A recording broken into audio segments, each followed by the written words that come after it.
جی السلام علیکم students start کرتے ہیں لیکچر نمبر 5 اپنی کریکشن سیریز کا جو کہ سٹارٹ ہوگا رول نمبر 18 سے۔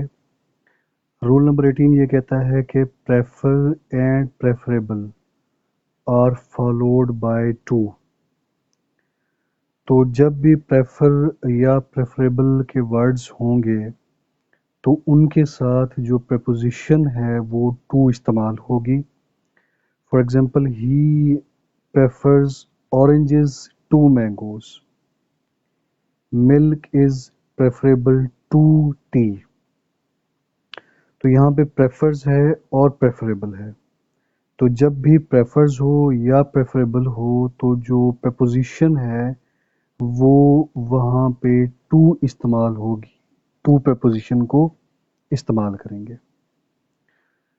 اچھا، کچھ ایسے ناؤنز ہوتے ہیں جو سنگولر ان فارم ہوتے ہیں بٹ پلورل ان میننگ ہوتے ہیں۔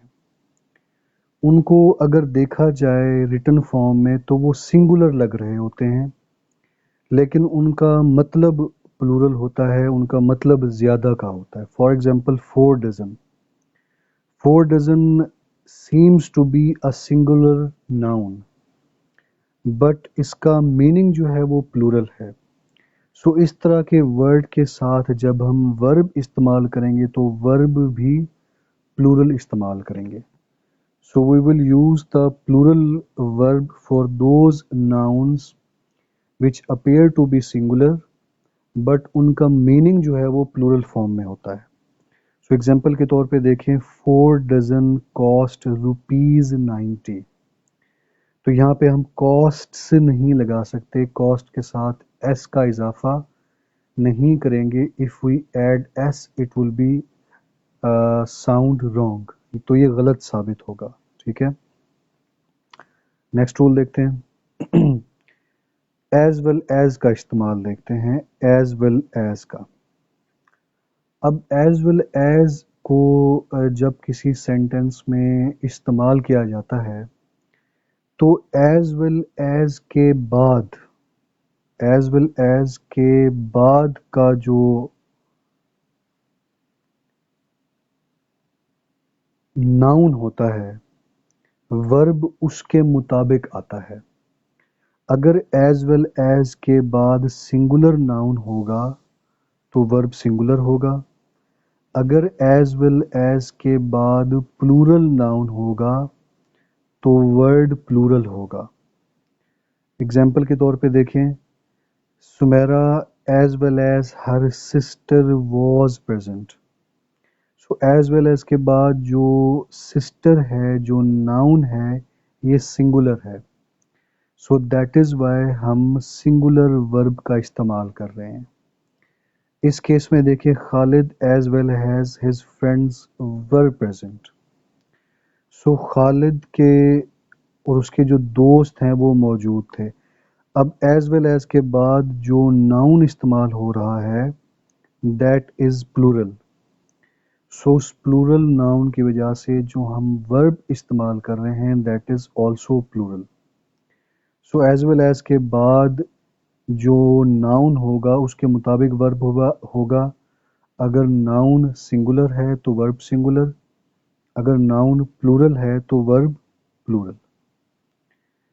اچھا، یہ جو کچھ ورڈز ہیں either neither each everyone، either neither each everyone، اب یہ وہ ورڈز ہیں جن کے بعد ہمیشہ سنگولر ورب آئے گا۔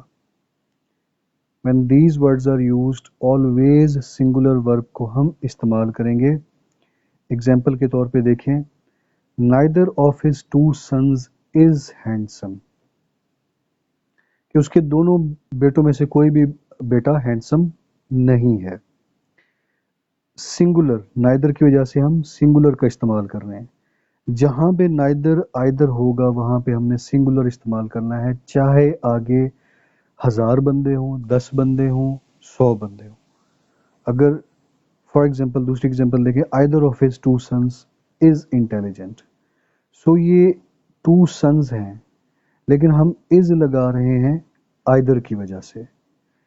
اب یہاں پہ جتنے بھی ہوں نمبرز وہاں پہ سنگولر ہی ہوگا. For example either of his 5 sons is intelligent, either of his 10 sons is intelligent, either of his 20 friends is good. سو جہاں پہ either neither آ جائے گا اس کے ساتھ preposition ہمیشہ is یعنی کہ singular preposition ہوگی. اور same goes for each everyone. Each student needs to work hard. Everyone needs to work hard. Everyone is going to school. Each student is going to school. So each, everyone, either neither کے ساتھ ہمیشہ singular verb کا استعمال ہوگا. Next role دیکھیں. یہ ایسے subjects ہیں جو کہ ہیں تو ساؤنڈ پلورل کرتے ہیں لیکن ان کا استعمال سنگولر کے طور پہ ہوگا. Mathematics, economics, physics, news, wages. اب یہ وہ سارے ورڈز ہیں جو کہ بظاہر تو پلورل لگتے ہیں لیکن ان کو سنگولر کے طور پہ ہم لکھیں گے. For example mathematics is my favourite subject, economics is my favourite subject, physics is my favourite subject. News singular ہوگا ہمیشہ. News spreads very fastly. ٹھیک ہے.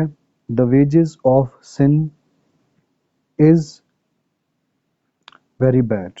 ٹھیک ہے. The wages of sin is very bad. یا he is making very small wages. ٹھیک ہے.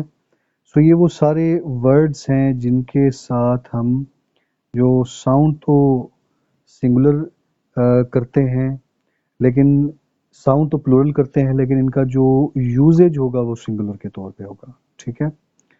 So next rules ہم اس طرح گریجولی اپنے نیکسٹ کلاسز میں کور کرتے جائیں گے.